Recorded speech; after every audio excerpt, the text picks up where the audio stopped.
예, 저희가 이번 시간엔 그리스도의 심판석이라는 주제로 좀 간단하게 또 살펴보도록 하겠습니다.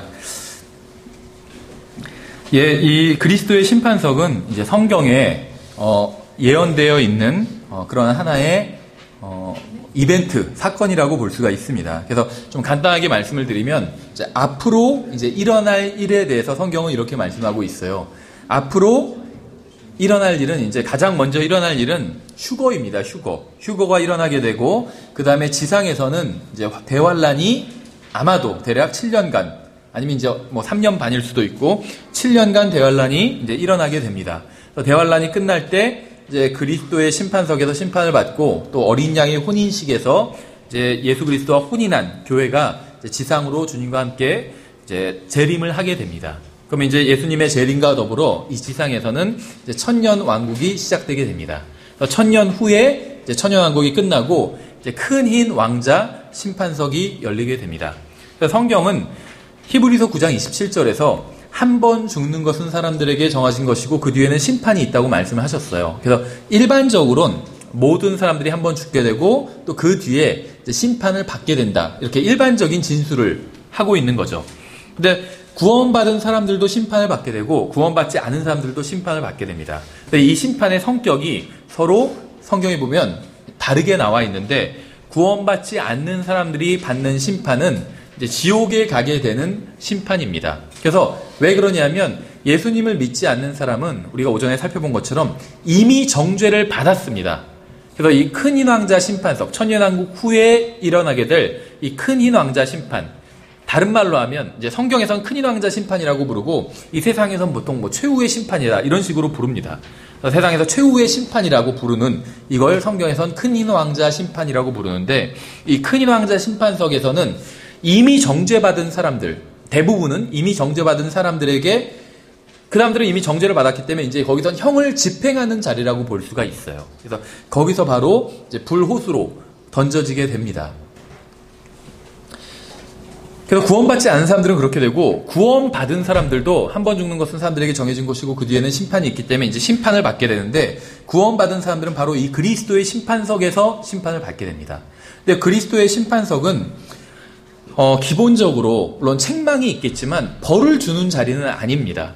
그러니까 잘못한 거에 대해서 책망은 하지만 기본적으로는 상을 주는 자리라고 볼 수가 있어요. 근데 아무것도 구원받은 지는 오래되었는데 아무것도 상 받을 게 없다면 창피를 당하고 부끄럽겠죠, 주님 앞에서. 그렇다고 해서 지옥에 가는 것은 아닙니다. 이미 주님의 자녀예요. 그래서 잘못한 자녀가 있으면 혼을 낼 수는 있겠죠.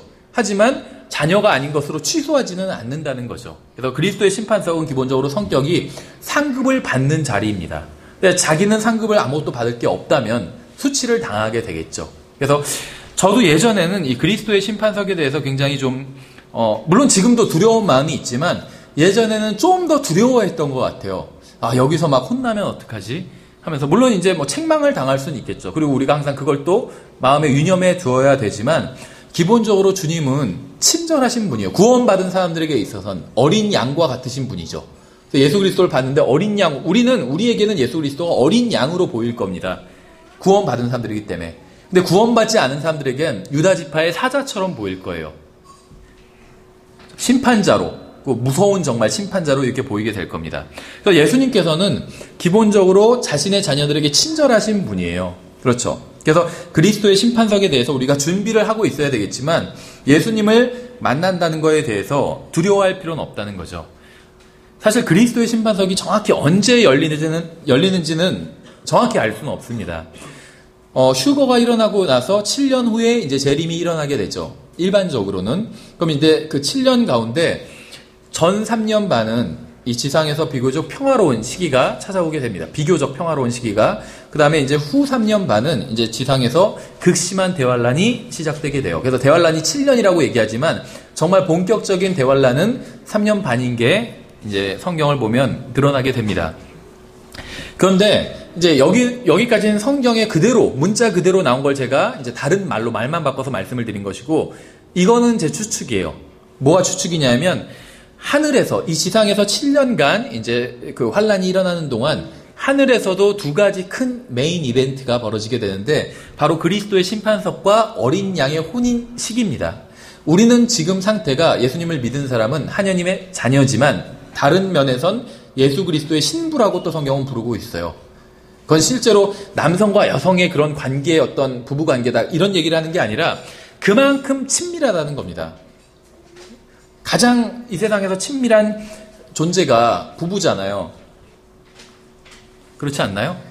저도 결혼하기 전에는 그렇게 가르쳤는데 결혼하고 나니까 약간은 좀 의심스러운데 의심하면 안 돼요. 하나님의 의도는 그 정도로 친밀하게 영원히 부부로서 친밀하게 지낸다. 그걸 표현하기 위해서 부부라고 이렇게 표현한 건데 그건 좀 싫은데요. 이렇게 생각하면 안 돼요. 자기 부부관계 생각하고 그렇게 하면 안 되고 그게 다 회복되는 거예요. 그렇죠. 원래 하나님께서 의도하셨던 부부관계. 그래서 아주 친밀하게 영원히 부부와 같은 그런 관계로 정말 친밀하게 영원히 하나님과 교제를 나눈다. 생각해 보세요. 모든 답을 하시고 모든 것을 창조하신 하나님과 아는 사이만 돼도 좋겠죠. 근데 그 정도가 아니라 부부처럼 친밀하게 영원히 교제를 나눈다는 거예요. 거기에 있어서 부부라고 말씀하시는 건데 성경은 결혼하기 전에도 결혼할 게 정해진 사람은 부부라고 말씀하고 있어요. 그래서 예를 들면 야곱과 요셉이 요셉과 마리아가 결혼하기 전에 천사가 요셉에게 나타나서 너의 정혼한 아내 마리아라고 불러요. 그러니까 정혼한 사이면 우리 일반적으로 세상에선 신부가 아직 아내가 아니죠. 정혼한 사이니까 약혼자지 아내는 아닌데 성경은 정혼만 해도 아내라고 부르고 있습니다. 근데 이게 왜 중요하냐면 우리가 나중에 하늘나라에 가서 어린 양의 혼인식이 열리니까 이제는 정식 신부가 되죠. 그럼 그때부터 예수님과 친밀한 관계로 지내게 되죠. 근데 그뿐만이 아니라 예수님과 정혼한 사이에 우리는 정혼한 사이면 지금부터 예수님과 친밀한 부부관계로 교제를 나눌 수가 있다는 거예요. 그렇죠. 어떤 분이 책 내용은 좋은지 모르겠지만 어떤 분이 쓴 그 간증집의 제목이 지상에서 하늘처럼이라는 간증집이 있다고 하는데 제목은 아주 좋은 것 같아요. 이 지상에서도 하늘처럼 하나님과 그런 관계를 누릴 수가 있다는 거죠. 그렇죠? 어쨌든 간에 아직 우리는 정혼을 한 사이지 정식 혼인식이 일어나지는 않았습니다. 그러니까 모든 사람이 그 예수 그리스도의 신부고 또 그리스도의 몸 전체가 하나로서의 예수 그리스도의 신부예요. 그래서 구원 받았으면 받은 지 오래됐든 아니든 주님을 위해서 평생 살았든 그렇지 않았든 다 예수 그리스도의 신부인 겁니다.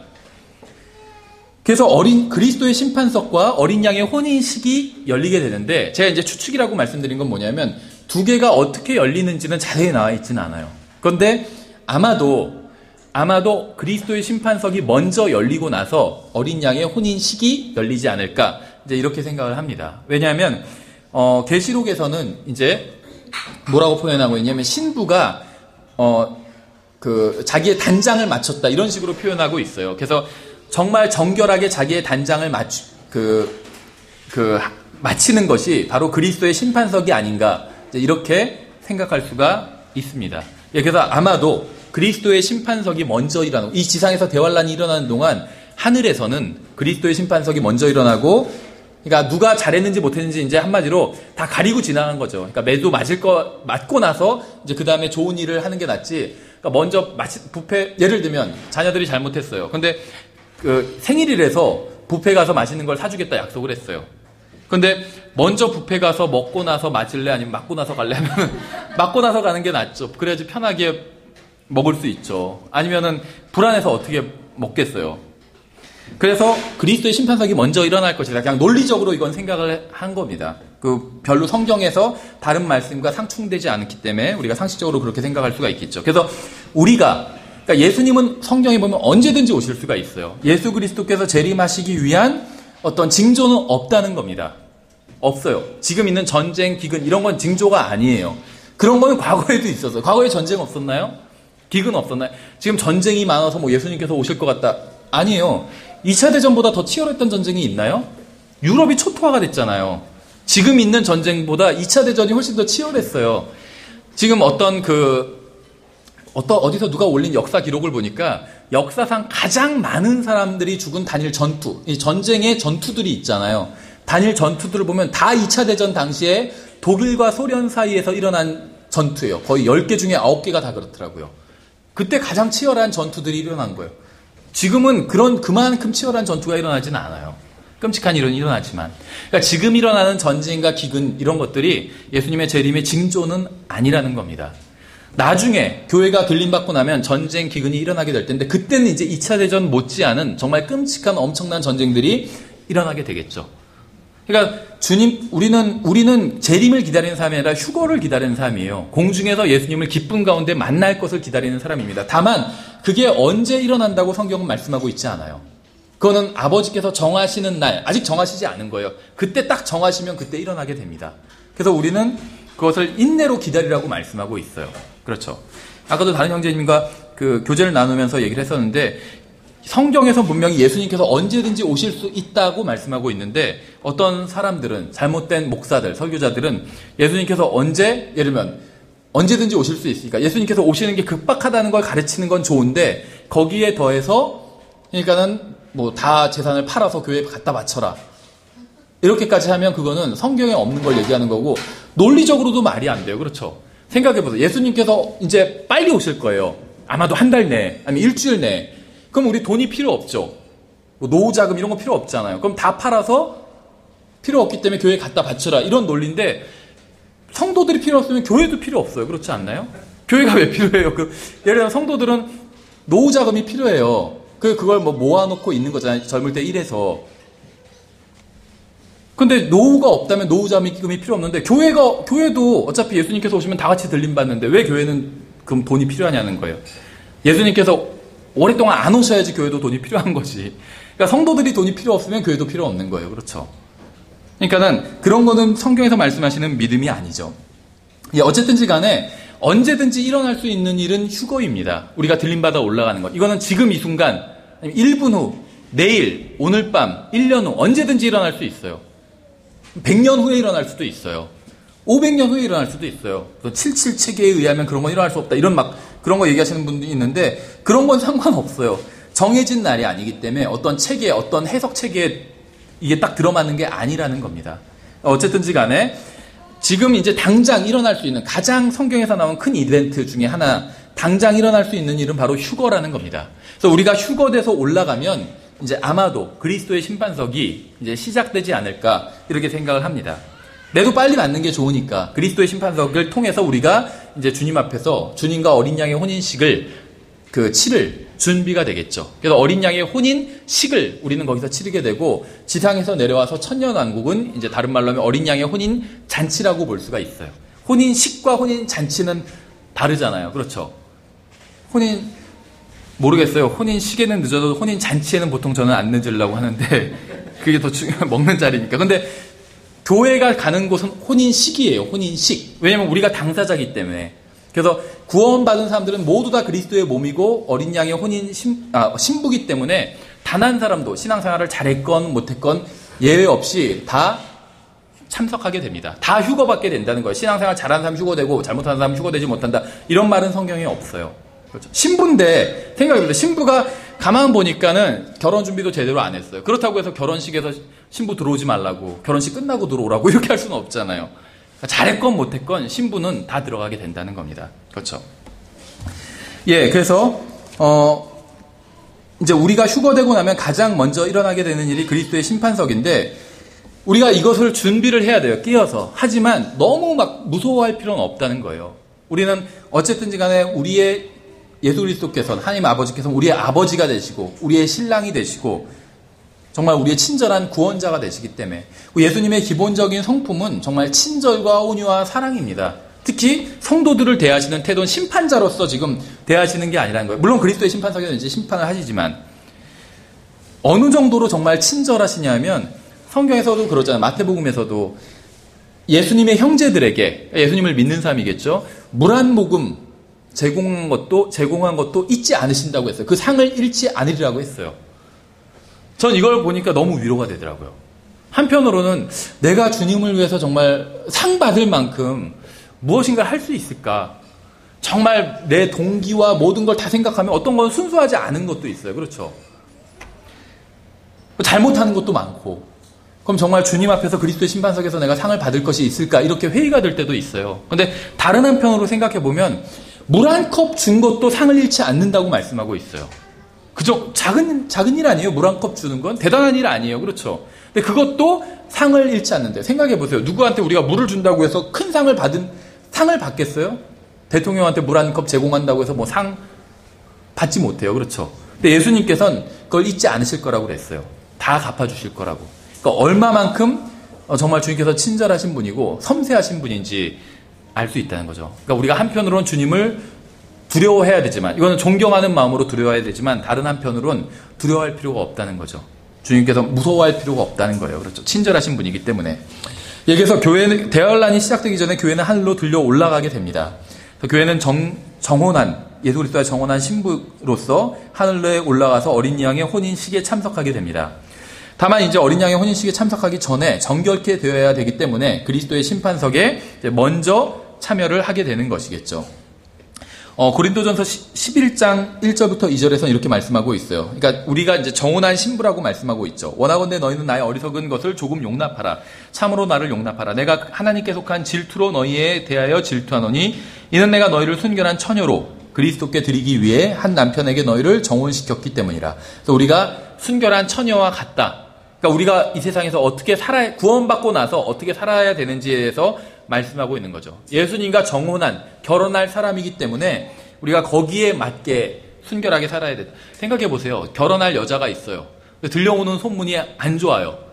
이상한 어떤 뭔지 몰라도 더러운 짓을 많이 하려고 다닌다고. 그러면 얼마나 기분이 안 좋겠어요. 그렇죠. 그래서 정말 정혼한 신부로서 신랑을 위해서, 예수님을 위해서, 구원받기 위해서가 아니라 예수님을 위해서 우리가 정결하게 살아야 된다. 이렇게 말씀하고 있습니다. 에베소서 5장에서도 이제 비슷한 말씀을 하고 있어요. 교회가 예수 그리스도와 함께 재림하기 전에 그리스도의 몸은 썩어질 것에서 썩지 아니할 것으로 변화받게 됩니다. 이제 빌립보서 3장과 고린도전서 15장에 보면 우리의 몸이 다 변화될 것이다 이렇게 말씀하고 있어요.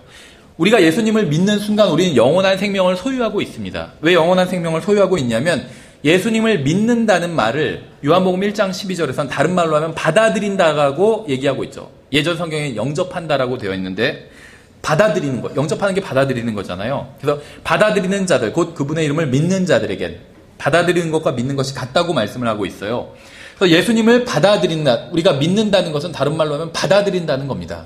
그럼 그냥 실제로는 아닌데 그냥 받아준 것으로 쳐준다 이런 것이 아니라 믿는 순간 우리가 예수님을 받아들이면 예수님께서는 성령으로, 그러니까 영의 형태로 우리 안에 들어오신다는 거예요. 그래서 우리가 예수님을 믿는 순간 예수님은 영의 형태로 우리 안에, 실질적으로 우리 안에 들어오시게 됩니다. 근데 예수님은 하나님이시기 때문에 하나님은 영원한 생명을 가지고 계세요. 그래서 우리가 예수 그리스도께서 우리 안에 계시기 때문에 우리는 영원한 생명을 가지고 있는 거예요. 하나님 따로, 영원한 생명 따로, 구원 따로 다 갖고 있는 것이 아니라 다 같은 거예요. 구원을 갖고 있는 거예요. 왜냐하면 하나님이 우리 안에 영으로 들어와 계시기 때문에. 그렇죠. 그래서 우리는 영원한 생명을 가지고 있는데 문제는 무엇이냐면 우리가 지금 입고 있는 이 몸이 영원히 살 수 있는 몸이 아니라는 거죠. 그래서 이 몸이 영원히 살 수 있는 몸으로 변화될 것이다. 빌립보서 3장과 고린도전서 15장에서 그렇게 말씀하고 있어요. 데살로니가전서 4장에서도 그렇게 말씀하고 있죠. 그래서 그리스도인들이 그리스도와 함께 재림하게 되면 하나님의 아들들이라는 사실이 온천하게 다 이제 드러나게 됩니다. 빌립보서 3장만 한번 읽어보면 20절, 21절에 우리의 생활 방식은 하늘에 있으며 거기로부터 또한 우리가 구원자 주 예수 그리스도를 기다리노니, 하늘에서 오시는 구원자를 기다리죠. 그분께서 모든 것을 자기에게 복종시키실 때 사용하는 능력을 발휘하사 우리의 천한 몸을 변화시켜 자신의 영광스러운 몸과 같게 만드시리라. 예. 그래서 예수님이 오실 때 우리의 몸을 변화시켜서 예수님의 영광스러운 몸처럼 만들어 주신다는 거예요. 그러면 우리가 그 몸 안에서 그 몸을 입고 영원히 살 수 있게 되는 거죠. 그러니까는 성형수술 같은 거 할 필요가 없어요. 사실 그리스도인은 치료 목적이 아닌 미용 목적의 그런 성형수술은 특히 더 할 필요가 없다는 거예요. 변화될 거예요. 변화될 거예요. 근데 못하러 아깝게 돈 쓸 필요가 없다는 거죠. 거기에. 예, 그래서 그리스도의 심판석에서 주님께서는 그리스도인들에게 그들이 거듭나고 나서 자신들의 몸으로 행한 일에 대한 이제 상급을 주십니다. 각자 자기에게 상급을 주신다고 말씀하고 있어요. 그리스도인들이 한 일들은 큰 불을 통해서 드러나게 될 것이라고 성경은 말씀하고 있습니다. 하나님의 영광을 위해서 한 일, 또 그리스도의 몸의 유익을 위해서 한 일은 모두 불을 통과하여 남게 됩니다. 그리고 자기 자신의 유익을 위해서 한 일들과 헛된 일들은 모두 불타버리고 상급을 받지 못할 거라고 성경은 말씀하고 있습니다. 고린도후서 5장에서 이렇게 말씀하고 있죠. 고린도후서 5장 9절 10절에서 이렇게 말씀하고 있어요. 그러므로 우리는 함께 있든지 떨어져 있든지 그분께서 받아주시는 자가 되려고 수고하노라. 우리 모두가 반드시 그리스도의 심판석 앞에 나타나리니. 신약 성경에 보면 놀랍게 사도 바울이 항상 말을 할 때 아주 섬세하게 구분합니다.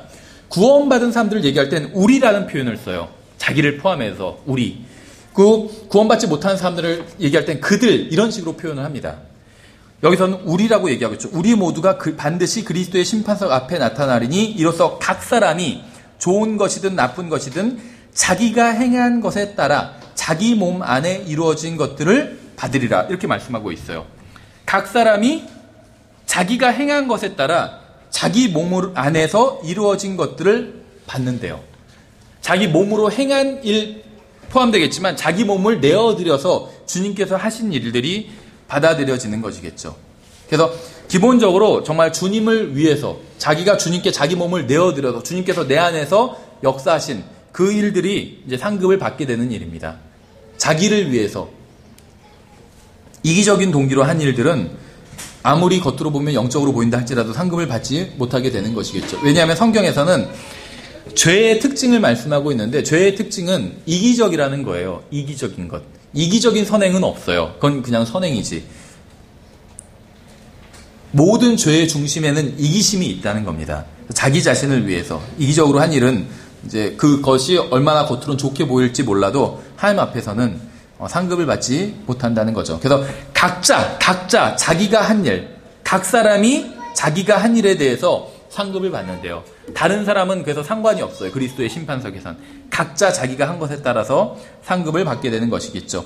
고린도전서 3장에서도 그리스도의 심판석에 대해서 이렇게 말씀하고 있어요.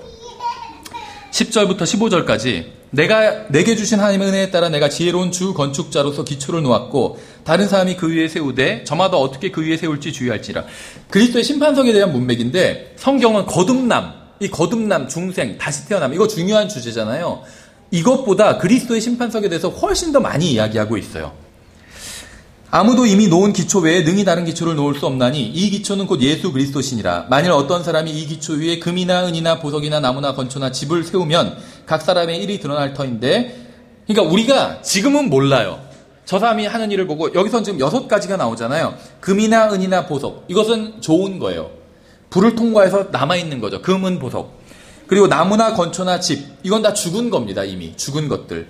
그래서 자기가 자기 이익을 위해서 이기심으로 한 것들은 나무나 건초나 집으로 드러나게 돼요. 그러면 그리스도의 심판석에서 이제 불이 있을 것인데 그 불에서 다 타서 없어져 버리겠죠.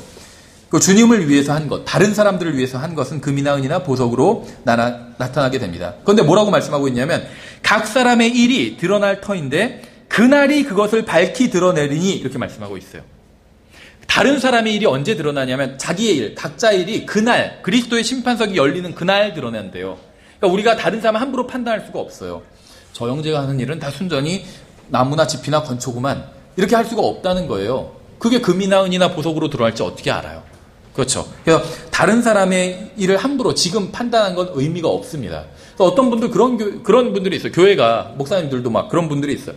다른 사람 비판만 해요. 잘못다 어떤 교회 무슨 잘못을 하고 있고 누구는 뭐 은사주자들 무슨 잘못을 하고 있고 그런 얘기만 해요.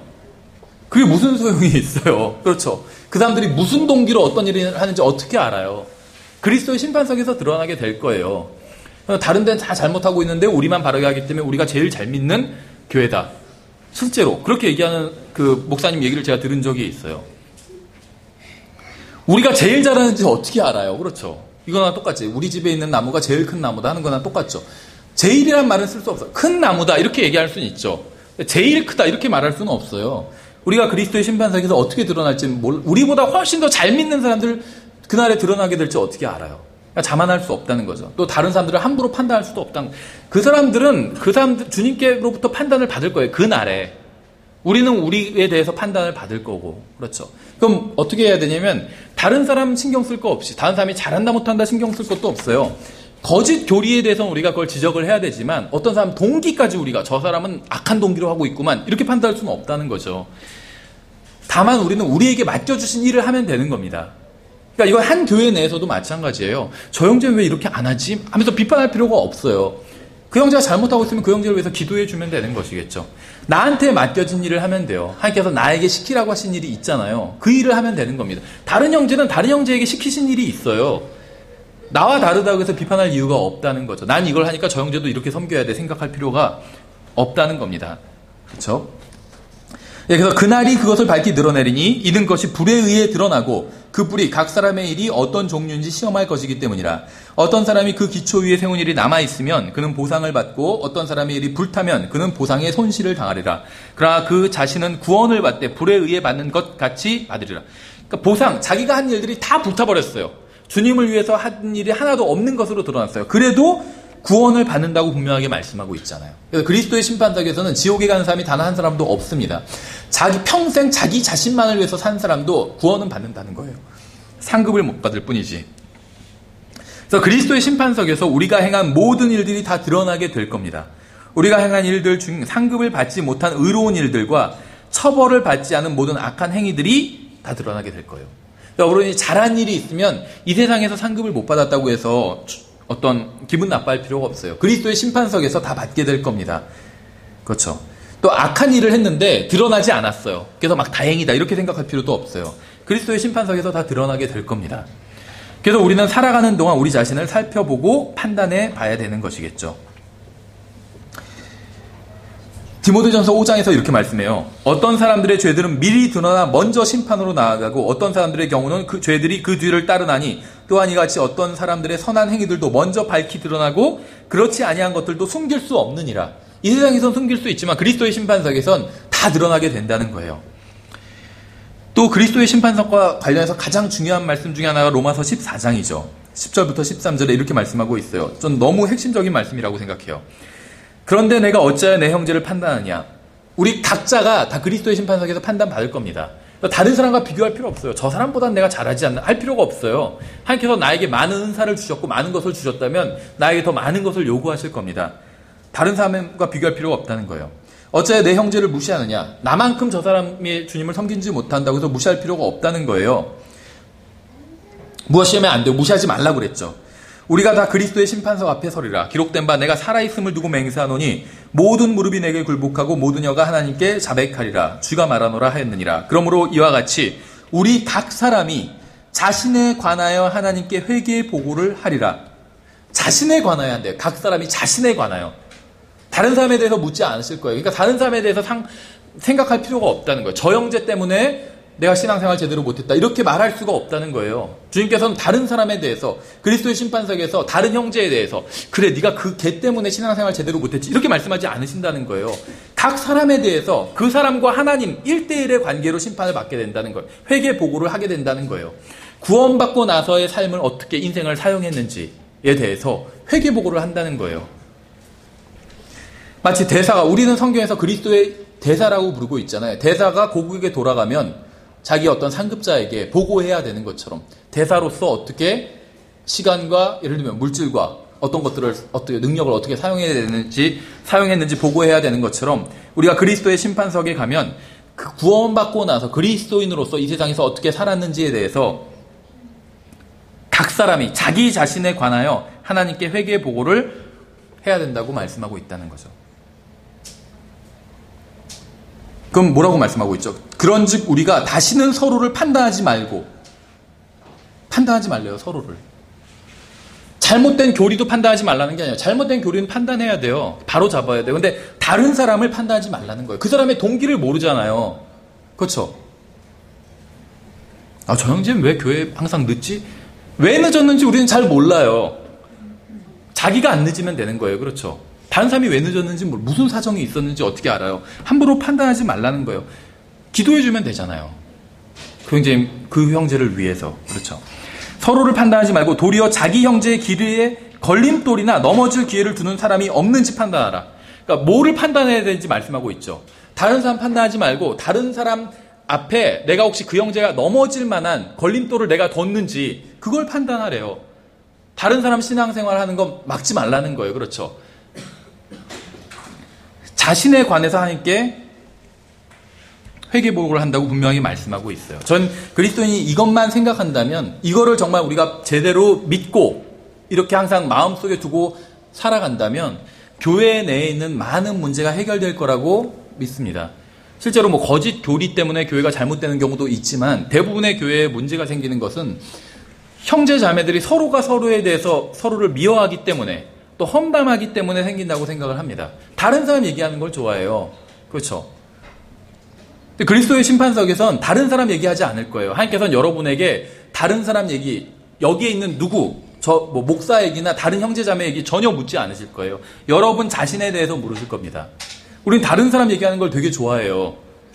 그걸 교제라고 생각해요. 근데 주로 다른 사람 얘기할 때 좋은 얘기 안 하잖아요. 그렇죠?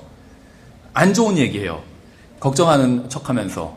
아유, 그 형제가 그 자매가 그런 일이 생겼대 하면서 속으로는, 꽃이다 하면서, 겉으로는, 걱정되네 하면서, 걱정되는데 입맛은 좋네 하면서, 예. 그래놓고 그런 얘기 실컷 하고 나서 집에 가서는 교제 잘했다 그렇게 생각해요.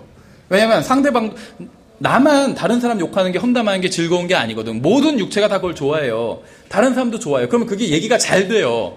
그렇지 않나요? 서로 그 자리에 없는 사람 욕하면 얘기가 잘 돼요. 그러면 집에 가서 오늘 교제 참 잘했다 이렇게 생각한다는 거죠. 네, 그걸 교제라고 여기기 때문에 많은 교회들이 문제가 생기는 거예요.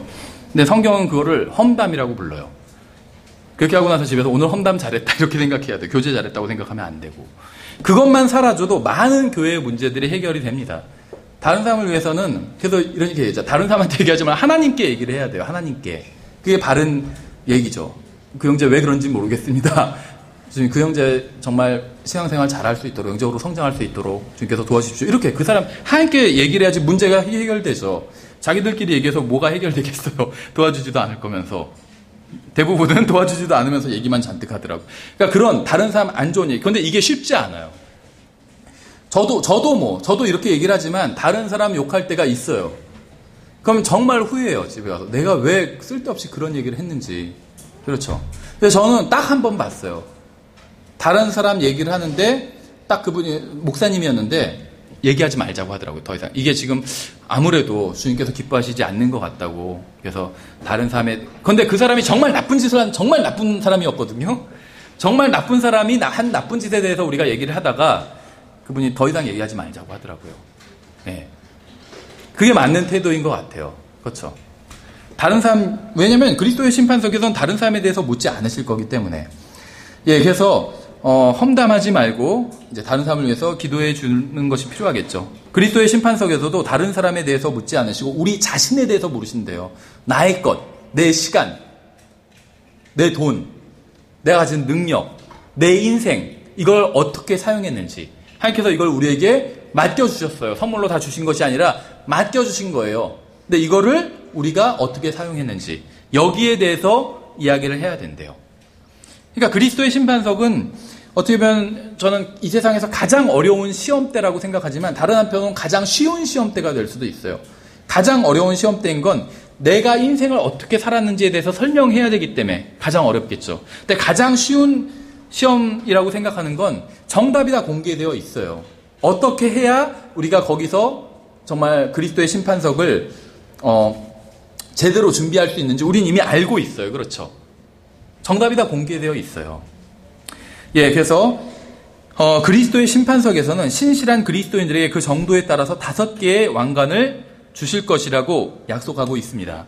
먼저 첫 번째는 영광의 왕관이라는 것이 있어요. 성경에 보면. 또 영광의 왕관은 양떼를 잘 치는 지역교회의 목자에게 약속된 왕관입니다. 목사라고 해서 다 주신다는 게 아니에요. 양떼를 제대로 잘 치는 목자에게 주신다는 거예요. 베드로전서 5장에 있죠. 1절부터 4절에 너희 가운데 있는 장로들에게 권하노니 나 역시 장로요 그리스도의 고난의 증인이요 또한 앞으로 나타날 영광에 참여할 자니라. 너희 가운데 있는 하나님의 양떼를 먹이고 감독하되 억지로 하지 말고 자진해서 하며 더러운 이익을 위해 하지 말고 오직 준비된 마음으로 하며 하나님의 상속 백성 위에 군림하지 말고 오직 양떼에게 본이 되라. 그리하면 목자장에서 나타나실 때 너희가 사라지지 아니하는 영광의 왕관을 받으리라.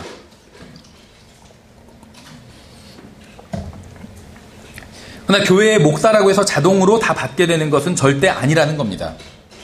이 왕관은 사실은 어떤 사람들이 받는 왕관이냐면 신실하게 성도들을 돌본 사람들만이 받을 수 있어요.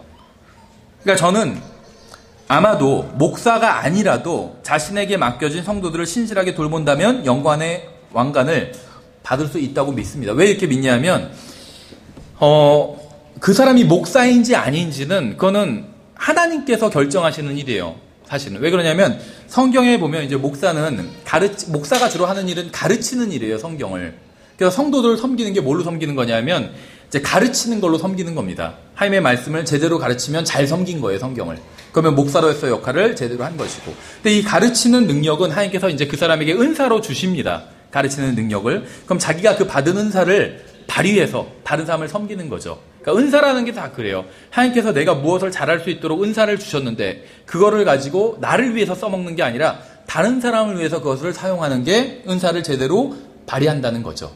그런데 이제 무슨 말씀을 드리려고 하냐면 어떤 사람이 목사가 되기 위해선 일반적으로 교회에서 이제 드러나게 돼요. 저 형제는 가르치는 은사가 있구나. 그래서 교회에서 성도들이 그 사람을 목사로 세우게 됩니다. 이것이 이제 목사로 세우는 가장 성경적인 방법이에요. 신학교를 나왔다고 해서 자동으로 목사고시 패스했다고 해서 목사가 되는 게 아니라 성도들을 실제로 성도들에게 하나님의 말씀의 꼴을 공급해 주는 사람이 목자라는 거죠.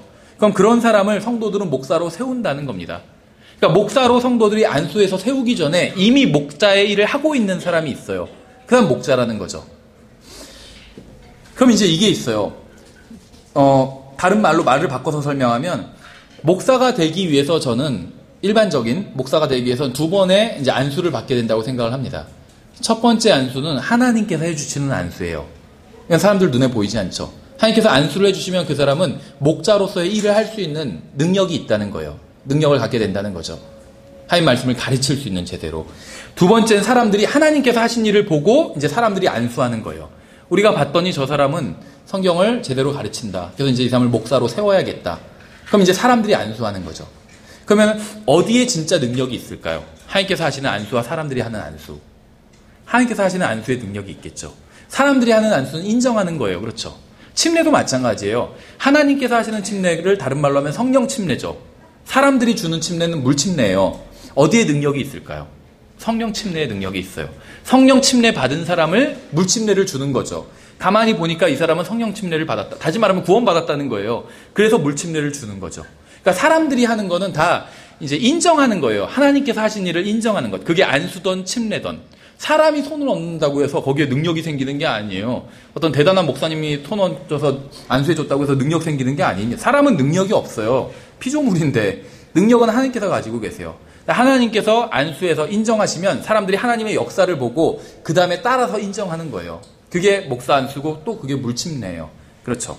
그래서 어떤 사람은 목사 안수 받지 않은 사람도 있어요. 그런데 하나님께로부터 안수를 받은 사람이 있어요. 그래서 예를 들면 어떤 지역 모임이 있는데 한 10명 정도 모여요. 그런데 자기는 목사가 없다고 그래요. 그런데 가만히 보니까 실질적으로 그 교회에서 그 모임에서 성도들에게 계속 말씀의 꼴을 공급해주는 어떤 형제가 있어요. 그 사람이 목자인 거예요. 사실은. 사람들에게 안수를 안 받았을 뿐이지 하나님께 안수 받아서 가르치고 있잖아요. 그럼 그 사람은 저는 영광의 왕관을 받게 된다고 믿습니다. 그러니까 단순히 목사다 이 사람이. 명함도 있고 목사다. 교회에서 정식으로 세운 목사다 해서 이 왕관을 다 받게 되는 게 아니라는 거예요. 하나님의 말씀을 제대로 못 가르치면 못 받아요. 근데 또 목사 안수를 못 받았다고 해서 못 받는 것도 아니라는 거예요. 사람들은 목사로 인정 안 하지만 하나님께서 그 사람을 목사로 인정하신다면 다르지 말하면 그 사람이 양떼에게 계속 꼴을 먹여왔고 하나님께서 그런 능력을 주셨다면 그 사람은 목사인 거예요. 목사 안수를 안 받아도. 그럼 그 사람은 왕관을 받을 수 있게 된다는 거죠. 예. 어떤 면에서는 그러면 이거는 이제 제 생각이에요. 자매들도 받을 수 있지 않을까. 자매들이 다른 자매한테 성경 가르치고 해줄 수 있잖아요. 그럼 꼴을 먹여주는 거잖아요. 그렇죠. 이건 제 생각이에요. 그러니까 실제적으로 다른 사람들에게 하나님의 말씀을 먹여주는 사람이 받을 수 있게 되는 그런 왕관이 아닌가. 이제 저는 그렇게 생각을 합니다. 목사이냐 아니냐 이게 중요한 것이 아니라. 예. 두 번째 왕관은 이제 생명의 왕관입니다. 생명의 왕관은 보통 이제 순교자들의 왕관이라고 이렇게 부르고 있는데 이제 순교자만이 이 왕관을 받게 되는 건 아닙니다. 성경에서 뭐라고 말씀하시냐면 죽기까지 신실하거나 시험을 견디면 이 왕관을 받을 수 있다 이렇게 말씀하고 있어요. 생명의 왕관에 대해서는 성경에서 2번 나오는데 계시록 10장에 이렇게 되어 있죠. 너는 앞으로 당할 것들 가운데 어떤 것도 두려워하지 말라. 볼지어다 마귀가 너희 중에 몇 사람을 감옥에 던져 넣어 너희를 시험하리니 너희가 열흘 동안 환난을 당하리라. 너는 죽기까지 신실하라. 그리하면 내가 생명의 왕관을 내게 주리라. 그러니까 생명의 왕관을 받기 위해선 죽기까지 신실해야 된다. 이렇게 말씀하고 있는데 죽기까지가 죽음도 포함이냐 아니면 죽지는 않지만 예를 들면 순교를 해야 받냐 순교하진 않았지만 예를 들면 죽도록 맞았어요. 어디 끌려가서. 그러면 받는 거냐?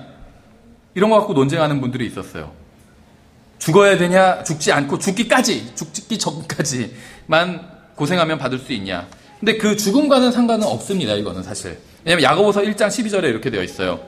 시험을 견디는 자는 복이 있나니 이는 그가 단련을 받은 뒤에 주께서 자신을 사랑하는 자들에게 약속하신 생명의 왕관을 받을 것임이라. 이렇게 말씀하고 있어요. 그러니까 시험을 견뎌내면 죽지 않아도 순교하지 않아도 생명의 왕관을 받을 수 있다. 이렇게 말씀하고 있습니다. 저희가 한번 이 야고보서 1장 12절을 가지고 설교 오전 예배 시간에 설교한 적이 있죠. 시험을 견딘다는 건 우리가 시험 받았다 이런 얘기를 하잖아요. 시험 받았다. 이거는 죄에 대한 시험이 아니에요. 시험은 성경에서 말씀하는 시험은 무엇에 대한 시험이냐면 사랑에 대한 시험입니다. 하나님을 사랑하는가? 하나님을 사랑하면 하나님의 말씀도 사랑하죠. 내가 진정으로 하나님을 사랑하는, 말로만 사랑하는 게 아니라 진정으로 사랑하는가에 대한 시험이에요. 그 시험은 사람들마다 다 달라요. 여러분의 인생에서도 시험이 있을 거예요. 그러면 이 죄를 짓나 안 짓나 하나님께서 그걸 보시는 게 아니라 하나님을 정말 사랑하는가 아닌가 그걸 보시기 위해서 시험을 허락해 주신다는 거예요. 하나님께서 모든 것을 아시는데도 여러분에게 몰라요. 사람마다 다 다르니까 어떠한 형태든지 간에 시험을 허락해 주세요. 근데 그 시험은 하나님을 정말 사랑하는가 아닌가에 대한 시험이라는 것이죠. 죄에 대한 시험이 아니라. 그렇죠. 그러니까 죄에 대한 건 어떤 일부만, 한 면만 보는 것이고 전체를 다 본다면 이것은 하나님을 사랑하는가에 대한 시험이라는 것이죠.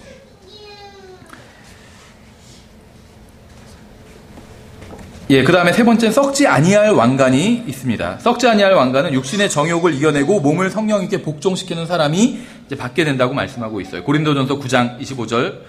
일하고 애쓰는 자마다 모든 일에서 절제하나니 이제 그들은 썩을 왕관을 얻고자 하되 우리는 썩지 아니할 왕관을 얻고자 하느니라. 그러므로 내가 이와 같이 달리되 목표가 없는 것 같이 하지 아니하고 또 이와 같이 싸우되 호응을 치는 자 같이 하지 아니하며 오직 내가 내 몸을 억제하여 복종하게 함은 다른 사람들에게 복음을 선포한 뒤에 어떠한 방법으로든 내 자신이 버림을 받을까 염려하노라. 이제 상급에 대한 버림이지 구원받지 못한다 이런 얘기는 아닙니다. 얘기해서 육신의 정욕에 대한 어떤 절제하는 사람들이 받을 왕관이다 이렇게 말씀하고 있어요. 예, 그 다음에 이제 기쁨의 왕관에 대해서 말씀하고 있습니다. 기쁨의 왕관은 죄인을 예수 그리스도께로 인도한 사람들이 받는 왕관입니다. 데살로니가전서 2장 19절에 있죠.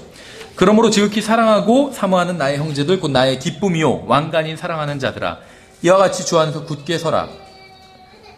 빌립보서 4장 1절이고 데살로니가전서 2장은 이렇게 말씀하고 있어요. 우리의 소망이나 기쁨이나 환희의 왕관이 무엇이냐? 우리 주 예수 그리스도께서 오실 때 그분 앞에 있을 너희가 아니냐? 그래서 복음을 전해서 다른 사람이 예수님을 받아들이게 하면 믿게 하면 왕관을 주시는데 그 왕관의 이름이 기쁨의 왕관이라는 왕관이라는 것입니다. 마지막으로 5번째 이제 의의 왕관이라는 것이 나옵니다. 의의 왕관은 예수님께서 다시 오신다는 그 사실을 믿고 그 다시 오심을 사모하는 사람들이 받게 되는 왕관입니다. 대부분의 그리스도인들이 자신들이 의의 왕관을 받을 수 있을 거라고 착각을 합니다. 왜냐하면 의의 왕관을 받기 위해서 자신들이 해야 할 일이 없다고 생각하기 때문에 그냥 예수님 오시는 거 어차피 기다리니까 그냥 기다리면 다 주는 게 아닌가 이렇게 생각한다는 것이죠. 그런데 그리스도인들이 죽으면 구원받은 사람이 죽으면 하늘나라에 가죠. 또 그렇게 믿어요. 하늘나라에 가면 우리가 인생에서 겪은 모든 문제가 해결되기 때문에 하늘나라를 사모합니다. 물론 이것은 잘못된 일은 아닙니다. 하지만 의의 면류관, 의의 왕관은 예수 그리스도의 나타나심을 정말 적극적으로 사모하는 사람들이 받게 되는 왕관이라는 것이죠. 디모데후서 4장 8절에서 이렇게 말씀하고 있어요. 이후로는 나를 위하여 의의 왕관이 예비되어 있나니 주 곧 의로우신 심판자께서 그날에 그것을 내게 주실 것이요 내게만 아니라 그분의 나타나심을 사랑하는 모든 자들에게도 주시리라. 정말 예수님께서 다시 오실 걸 간절히 사모하는 사람들. 그래서 이게 모든 삶의 어떤 동기가 되고 모든 일의 의도가 되는 사람들에게 주시는 거겠죠. 만왕의 왕께서 만약에 우리 머리 위에 왕관을 씌워주는 것, 우리가 왕관을 받게 된대요. 근데 정말 예수님, 만왕의 왕이신 분께서 우리의 머리에 왕관을 씌워주신다고 말씀하고 있어요. 이거 상상할 수 있으세요? 예수님께서 우리의 머리에 왕관을 씌워주신대요. 왕관을 주신다고 말씀하고 있잖아요. 이게 성경에 나오지 않는 이야기라면 이거는 신성 모독적인 표현일 겁니다. 근데 성경에 분명히 나와 있어요. 예수님께서 우리에게 왕관을 이렇게 주실 거라고. 그렇죠. 이 외에도 성경엔 다른 보상들이 있습니다. 다른 보상들. 어떤 왕관이라고 표현하지는 않지만 다른 보상에 대해서 성경은 말씀하고 있어요. 예를 들면 마태복음 5장에선 이는 하늘에서 너희 보상이 크기 때문이라 이렇게 말씀하고 있고, 마가복음 9장에선 그가 자기 보상을 잃지 아니하리라 이렇게 말씀하고 있어요. 고린도전서 9장에선 그런즉 나의 보상이 무엇이냐 이렇게 말씀하고 있어요.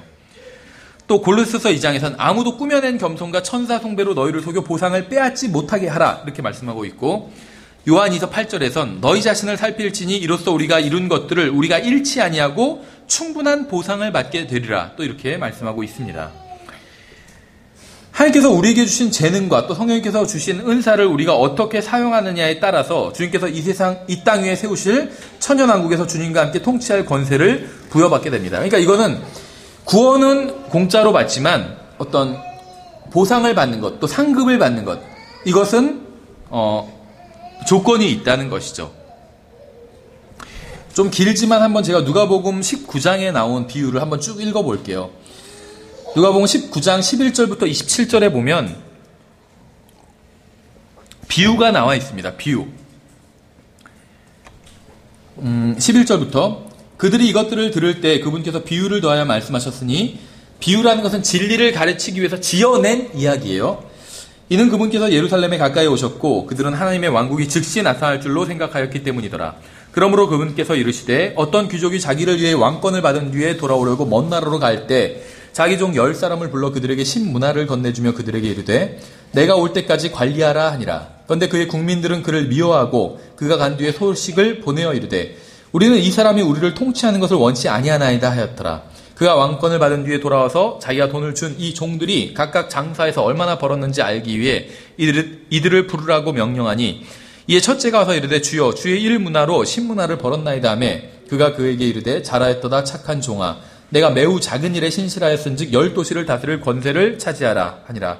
또 둘째가 와서 이르되 주여 주의 1문화로 5문화를 벌었나이다 하니 하매 그가 그들에게도 마찬가지로 이르되 너도 5도시를 다스리라 하니라. 또 다른 사람이 와서 이르되 주여 보소서 주의 1문화가 여기 있나이다. 내가 그것을 수건을 싸서 보관해 두었나이다.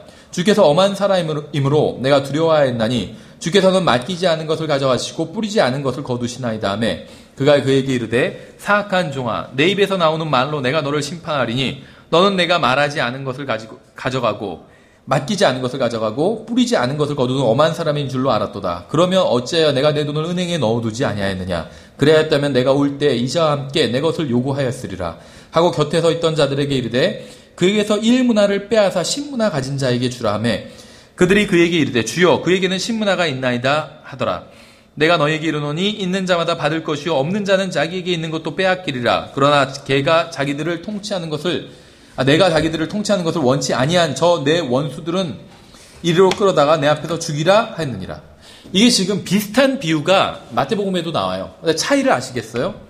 비유가 비슷하지만 내용이 완전히 다릅니다. 지금 이 누가복음에 나온 비유는 이제 그리스도인들에게 영적 적용이 가능한 비유입니다. 마태복음은 좀 달라요. 근데 이 누가복음에 나온 비유를 보면은 여기서 보면 두 가지 종류의 사람이 있어요. 먼저 예수님이 자기를 통치하는 걸 원하지 않는 국민들이 나와요. 이 사람들은 어떻게 되죠? 내가 자기들을 통치하는 것을 원치 아니한 저 원수들을 이리로 끌어다가 내 앞에서 죽이라 이렇게 얘기했죠. 예수님을 받아들이지 않는 사람들이에요. 이 사람들은 죽임을 당하게 됩니다. 멸망하게 돼요. 그렇죠. 그런데 이제 종들이 있어요. 종들 중에는 신실하게 예수님을 섬긴 사람이 있어요. 이 사람들은 그러니까 자기에게 맡긴 걸 가지고 자기가 그것으로 주님을 섬긴 사람들은 칭찬을 받고 상급을 받게 되죠. 근데 자기에게 은사를 주셨어요. 맡긴 게 있는데 그것으로 주님을 섬기지 않은 사람은 책망을 당하게 됩니다. 그것으로 끝이에요. 끌어내서 어떻게 해라 이런 말씀이 없어요. 그렇죠. 그래서 이 비유는 이제 그리스도인들에게 교리적으로 적용할 수가 있다는 겁니다. 귀족이 이 비유를 간략하게 말씀드리면 귀족이 왕권을 가지고 오려고 떠나요. 그러나 그의 국민들은 그 귀족을 싫어해서 그의 통치를 원하지 않습니다. 귀족이 왕권을 가지고 돌아왔을 때 귀족은 신실한 종들에게 도시들을 다스릴 수 있는 이제 권세를 줍니다. 신실한 종이 귀족이 없는 동안 귀족을 싫어하는 사람들 사이에서 사역한 걸 볼 수가 있죠. 생각해 보세요. 국민들이 싫어했다고 그랬어요. 이 귀족을. 왕권을 가지러 떠난 이 귀족을. 그런데 신실한 종들은 귀족을 싫어하는 국민들 사이에서 주인을 섬긴 거예요. 그렇죠. 반면에 악한 종은 그렇게 하지 않았어요. 왜 그렇게 하지 않았을까? 국민들이 다 싫어해요. 사람들이 다 싫어해요. 이 귀족, 예수님을 싫어해요. 그러니까 섬기지 않은 거예요. 생각해 보세요. 우리 주변에 예수님을 믿지 않는 사람 치고 예수님을 좋아하는 사람 거의 없어요. 다 싫어해요. 그러니까 예수님에 대해서 얘기하기가 좋지는 않겠죠. 사람들이 예수님을 싫어하는데 사람들이 좋아하는 사람 얘기를 하면 괜찮죠. 뭐 김연아에 대해서 얘기한다든지 그럼 그거 싫어하는 사람 있을 수도 있겠지만 거의 없을 거예요. 우리나라 사람들은. 그렇죠. 사람들이 좋아하는 사람 얘기를 하면 싫어하는 사람 얘기하고 싶지 않은 거예요. 그래서 약한 종은 딱 보니까 자기 주인을 사람들이 싫어해요. 그래서 아무것도 주인을 위해서 하지 않은 거예요. 그래서 결국 책망을 들었죠. 구원을 빼앗기진 않았어요. 저 게으른 종을 끌어다가 뭐 어디에 던져라 이런 말이 없다는 거예요. 여기서 다른 비유에선 있어요. 누가복음에 나온 비유에선 없다는 겁니다. 그래서 악한 종은 그렇게 하지 않아서 자기의 보상을 빼앗기게 됩니다. 하나 가지고 있던 것마저 빼앗기게 됐죠. 귀족을 싫어했던 사람들은 다 죽임을 당하게 돼요. 그렇죠. 그래서 이 비유는 그리스도께서 다시 오실 때까지 지상에 있는 그리스도인들의 모습을 보여줍니다. 그러니까 여러분은 예수님께서 다시 오시면 어떤 종으로 드러나게 될지, 주님을 적은 것을 가지고도 섬긴 사람으로 드러나게 될지, 아니면 사람들이 싫어하니까, 이유는 있잖아요. 핑계거리는 있잖아요. 그렇죠. 사람들이 싫어하니까 주님을 위해서는 아무것도 안 한 사람으로 드러나게 될지 스스로 판단해 보셔야 돼요. 우리가 교회에서 하나님의 말씀을 가르치는 이유는 다른 사람을 정죄하라고 가르치는 게 아니에요. 아, 저 형제는 딱 보니까 악한 종이구만. 이렇게 하라고 가르치는 게 아닙니다. 자기 자신을 하나님의 말씀으로 돌아보라는 거예요. 그 형제가 악한 종인지 아니었는지는 그날에 밝혀질 거라고 말씀하고 있잖아요. 그날에 예수님께서, 하나님께서 판단하실 거예요. 우리가 판단할 수가 없어요. 악한 종인지 선한 종인지, 다른 형제는. 그렇죠. 우리 자신이 악한 종인지 선한 종인지는 우리가 알 수 있다는 거죠. 우리가 지금 판단해 볼 수 있다는 겁니다. 그렇죠. 그러면 이제 이 비유를 통해서 주님께서 말씀하시는 것이 이제 정말 도시를 다스리라는 의미인지 한번 살펴볼 필요가 있겠죠. 17절에서 자라했다다 착한 종아, 내가 매우 작은 일에 신실하였으니 10도시를 다스릴 권세를 차지하라. 이렇게 말씀하고 있어요. 계시록 2장과 3장에 나오는 교회들은 전 교회사에 걸쳐서 이제 해당이 된다고 볼 수가 있습니다. 영적으로는. 근데 계시록 2장에서도 이러한 통치에 대한 약속이 있어요. 이기고 나의 행위들을 끝까지 지키는 자에게는 내가 민족들을 다스릴 권능을 주리니 그가 철장으로 그들을 다스릴 것이요. 민족이란 것은 유대인을 제외한 모든 민족을 다 민족이라고 부릅니다. 유대인들이 다스리게 돼요. 12사도와. 그렇죠. 그런데 이제 12사도가 심판하게 되고, 근데 민족들은 이제 그 그리스도인들이 다스리게 될 겁니다. 민족들을 다스릴 권능을 주리니 그가 철장으로 그들을 다스릴 것이요 토기장이의 그릇같이 부수어 산산조각 내리라. 이것은 곧 내가 내 아버지께로부터 받은 것과 같으니라. 계시록 1장 5절에서는 이렇게 말씀하고 있어요. 또 신실한 증인이시오 죽은 자들 중에서 처음 나신 분이시며 땅의 왕들의 통치자이신 예수 그리스도로부터 은혜와 평강이 너희에게 있을지어다.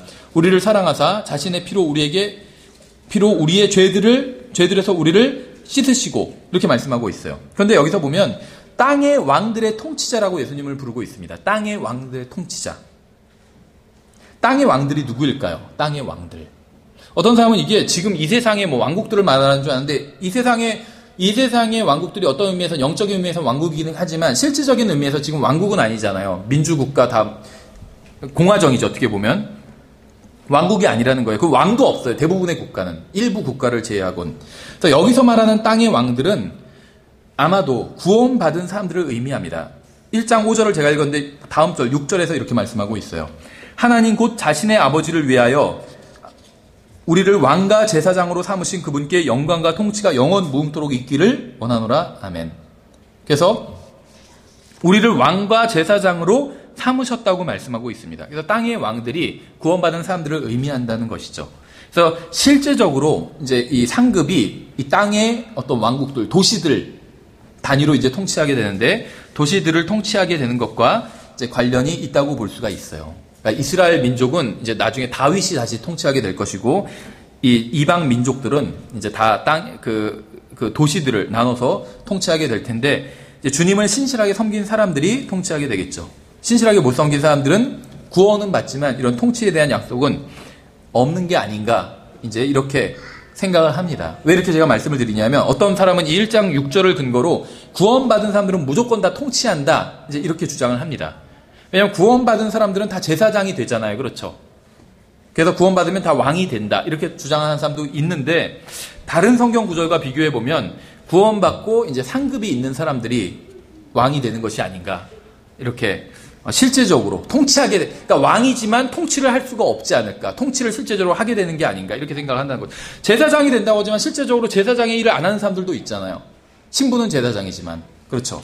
구원받은 사람 중에 제사장이란 건 제물을 드리는 거잖아요. 자기 자신을, 로마서 12장에서 말씀하신 것처럼 자기 자신을 드리든지 다른 사람을 정말 제물로 주님께 드리든지, 그러니까 다른 사람이 구원받게 도와주는 것, 그게 제사장의 임무인데 안 하는 사람들도 있잖아요. 그럼 제사장은 제사장이지만 제사장이 아니죠. 어떤 의미에서 실제로 제사를 드리지 않으니까.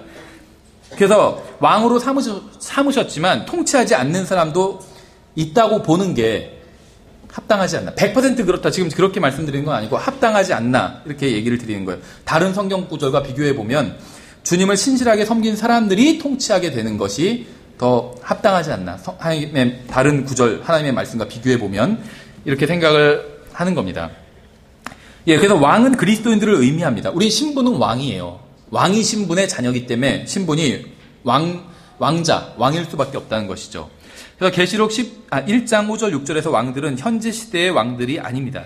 지금 이 시대의 왕들은 그리스도께 속한 것이 아니라 사탄에게 속해 있기 때문에 왕들의 통치자라고 부르고 있잖아요, 예수님을. 그래서 이 왕들은 예수님께 속한 왕들이에요. 그래서 구원받은 사람들을 말한다는 것이죠. 예, 그래서 그리스도인들은 왕과 제사장입니다. 그리스도인들은 천년왕국에서 예수 그리스도 아래서 도시들과 민족들을 이제 통치하게 될 거예요. 어떤 사람은 자기가 구원받았다고, 구원받으면 그것으로 충분하다, 이렇게 얘기하는 사람도 있습니다. 그러나 구원받은 것으로 충분하다고 성경은 단 한 번도 이야기하고 있지 않습니다. 주님과 함께 우린 영원히 있게 될 것이고 함께 통치해야 된다고 말씀하고 있어요. 그러기 위해선 주님께서 가신 길을 따라가야 한다고 말씀하고 있습니다. 주님께서 가신 길이 이 세상에서는 고난의 길이었잖아요. 그 십자가가 그 정점을 찍었죠, 고난에. 그런데 주님께서 가신 길이 거기서 끝나는 게 아니었죠. 그 다음에 주님께서는 하늘로 올라가셔서 영광을 누리셨어요. 그렇죠. 우리도 마찬가지예요. 그래서 우리도 주님을 따라가면 고난의 길이 있어요. 그런데 거기서 끝나는 것이 아니라 그 다음에 또 영광이 있게 된다는 거죠. 그리스도와 함께 통치하게 되는 것, 이것이 영광이겠죠.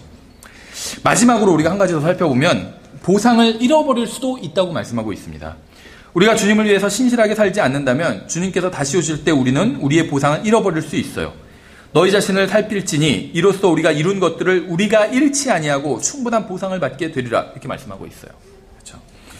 구원은 주님께 속한 것입니다. 하나님께서 하신 일은 영원한 거예요. 그리스도의 심판석에서 모든 것이 다 타버려 아무런 보상을 받을 것이 없는 사람도 자신의 혼은 구원을 받게 됩니다. 그러나 자신을 정말 사랑해서 목숨까지 주신 주님 앞에 아무것도 드릴 것이 없이 산다는 것이, 또 그 앞에 선다는 것이 얼마나 민망한 일이겠어요. 그렇죠? 어떤 사람의 일이 불타면 그는 보상의 손실을 당하리라. 그러나 그 자신은 구원을 받되 불에 의해 받는 것 같이 받으리라. 이렇게 말씀하고 있어요. 그래서 보상을 잃어버릴 수도 있다고 성경은 분명하게 말씀하고 있다는 겁니다. 우리가 행한 일들이 주님께 기쁨이 되고 우리가 보상을 잃지 않으려면 성경대로 행해야 됩니다. 자기 생각대로 하는 것, 이건 믿음이 아니라고 말씀드렸죠. 난 그렇게 믿어. 이렇게만 열심히 하면 하나님께서 기뻐하실 거라고 믿어. 그건 자기 생각이에요. 믿음이 아니에요. 오히려 하나님께서 말씀하지 않으신 것을 강하게 믿으면 그건 믿음이 아니라 불신이에요. 그렇죠? 하나님께서 말씀하신 대로 행해야지 보상이 있게 된다는 거예요. 그건 어디서나 마찬가지예요. 그렇죠?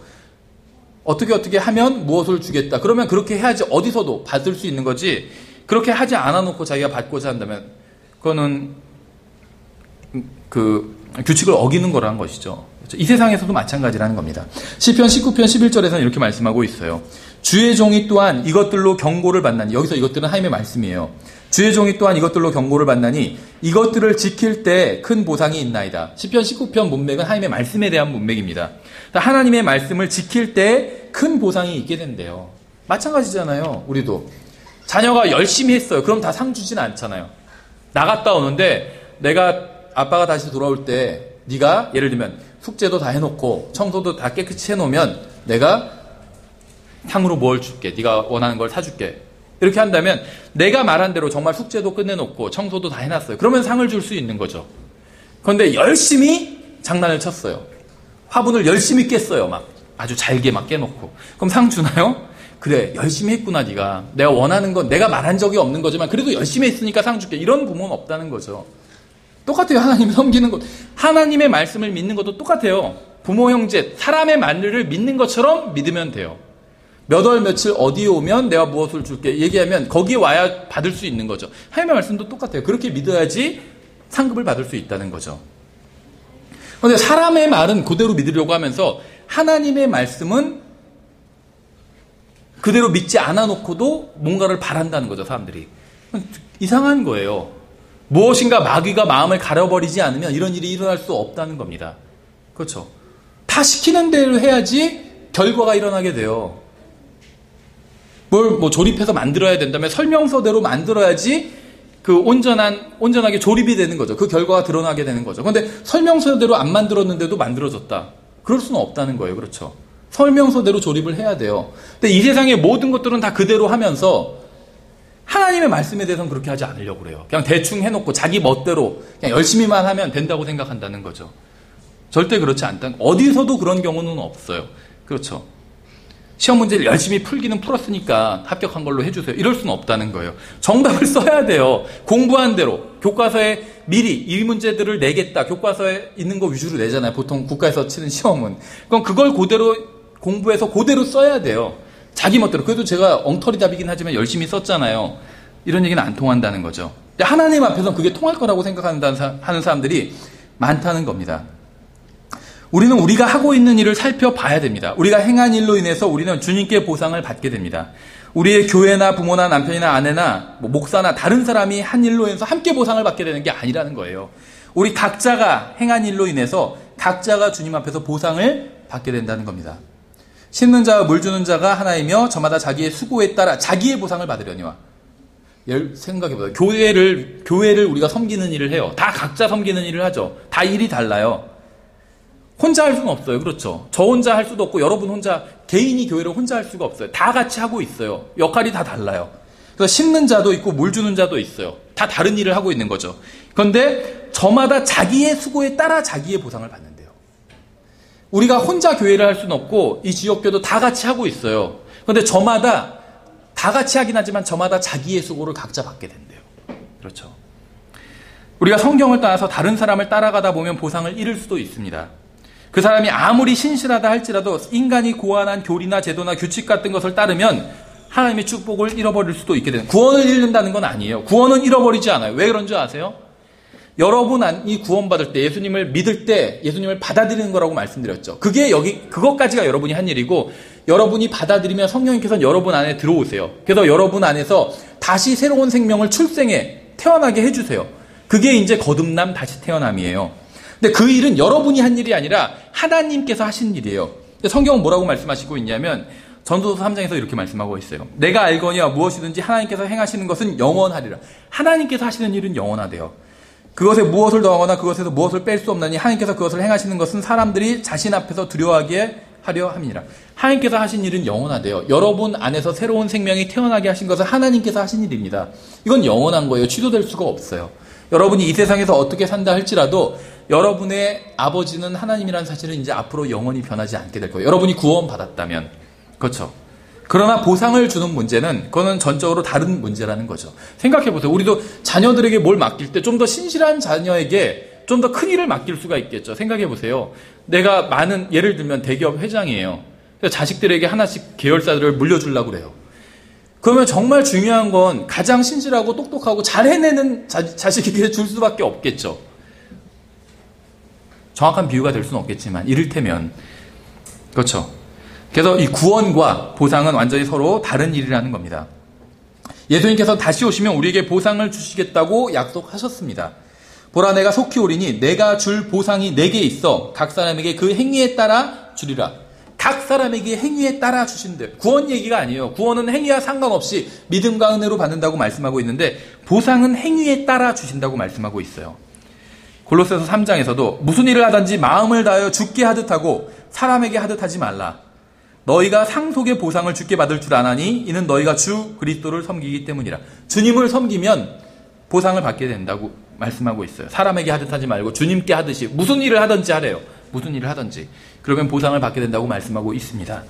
예, 그래서 우리가 이 세상에서 살고 있는 이유가 많이 있어요. 구원받았는데도 불구하고 즉시 하늘나라에 가지 않고 이 세상에서 살고 있는 이유가 많이 있죠.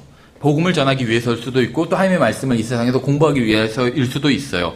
또 여러 가지 겸손을 배우고 어떤 하나님께서 우리가 갖추기를 원하는 여러 가지 덕목들을 배우기 위해서 인내, 겸손 이런 거는 하늘나라에서 배울 수는 없어요. 인내 같은 거 그렇지 않나요? 하늘나라에서 우리가 인내할 만한 게 없어요. 고통이 없기 때문에. 근데 이 세상에선 인내를 배울 수 있잖아요. 그렇죠? 또 사랑을 배울 수도 있고. 사랑도 마찬가지죠. 하늘나라에선 다 사랑스러울 거예요. 모든 것들이. 본성이 변하기 때문에. 그러니까 거기선 어떻게 보면 사랑을 배울 수는 없겠죠. 사랑을 하는 자리지. 프랙티스하고 사랑하는 자리지. 근데 이 세상에선 사랑을 배울 수가 있어요. 그렇죠? 근데 우리가 이 세상에 있는 이유 중 하나는 이 그리스도의 심판석을 위해서 있는 거라고 저는 생각을 합니다. 그 많은 이유 중에 하나가. 이 세상에서만 그리스도의 심판석을 준비할 수가 있어요. 우리가 주님을 얼마나 신실하게 섬겼는지를 보여줄 수가 있습니다. 주님께 입증해서. 다시 말하면 우리가 주님을 얼마나 사랑하는지 보여줄 수 있는 유일한 무대예요. 이 세상이. 그렇죠? 아마 우리가 하늘나라에 가면 주님을 더욱 사랑하게 될 거예요. 그런데 거기선 입증해 보여줄 수가 없어요. 그렇죠? 그만한 일이 없어요. 누가 주님을 선택할래, 돈을 선택할래, 이런 선택의 기로에 서지 않게 돼요, 이제 하늘나라는. 근데 이 세상에선 우리가 주님을 얼마나 사랑하는지 우리가 주님께 보여드릴 수 있다는 거예요. 그렇죠. 그럼 그리스도의 심판석에서 주님께서는 그것을 갚아주실 겁니다. 우리가 이 세상이 아닌 항상 주님을 선택했다는 것, 주님을 사랑하기 때문에 주님을 선택했다는 것을 우리가 이 세상에서 보여줄 수 있고 그리스도의 심판석에서 주님께서는 갚아주실 겁니다. 예, 그래서 저는 여러분들이 항상 이 세상을 사는 동안 그리스도의 심판석을 생각하면서 살았으면 좋겠어요. 우리가 성경에 명확히 나와 있는 건 성경대로 하면 됩니다. 근데 성경에 명확히 나와 있지 않은 것들도 많아요. 그렇죠? 우리가 알아야 될 것들은 다 성경에 나와 있어요. 그런데 우리가 이 세상을 살다 보면 성경에 나오지 않은 어떤 경우를 만나게 되기도 한다는 거죠. 그런데 그런 경우를 할지라도 하나님께서는 기준을 주셨다는 겁니다. 그 기준이 바로 그리스도의 심판석이라는 거예요. 이 일을 하면 내가 그리스도의 심판석에서 주님께 어떤 얘기를 할 수 있을까? 그게 기준이 되면 돼요. 그리스도의 심판석에서 후회하지 않을 일이라면 할 수 있다는 겁니다. 후회할 일이라면 하지 말아야 되는 거겠죠. 그래서 여러분이 이 세상을 사는 동안 이 그리스도의 심판석, 이걸 생각하면서 주님을 다시 만나게 될 것, 여러분의 인생을 어떻게 살았는지 주님께 회개 보고를 해야 된다는 것을 기억하면서 산다면 여러분이 후회하지 않을 삶을 살 수 있을 거라고 생각을 합니다. 예, 기도하고 마치겠습니다. 하나님 아버지, 저희가 그리스도의 심판석을 생각해 봤습니다. 공부해 봤습니다. 지금 저희가 너무나도 많은 순간에 그리스도의 심판석을 잊고 살고 주님을 다시 만난다는 그 사실을 잊고 삽니다. 주님께 저희의 인생에 대해서 회개 보고를 해야 된다는 사실을 저희가 망각하고 살 때가 너무나도 많이 있습니다. 지금 저희들의 마음 가운데 항상 주님을 기준으로 삼고 주님을 바라보며 살 수 있도록 지금 저희들의 마음을 붙들어 주시기 원합니다. 지금 정말 주님을 다시 만나게 되는 그 날을 고대합니다. 이 세상에서 있었던 정말 모든 것들을 뒤로하고 주님과 함께 정말 영원히 친밀한 교제를 나누며 살게 될 그 날을 고대합니다. 정말 주님께서 속히 다시 오셔서 저희가 주님을 빨리 만나 뵐 수 있도록 도와주시고 저희가 주님을 만나 뵙게 됐을 때 정말 부끄럽지 않게 만날 수 있도록 정말 이 세상에서도 저희가 바르게 살 수 있도록 주님 또 도와주시기 원합니다. 예수님의 이름으로 기도드렸습니다. 아멘. 예, 357장 찬양하시고 오후 예배를 마치겠습니다.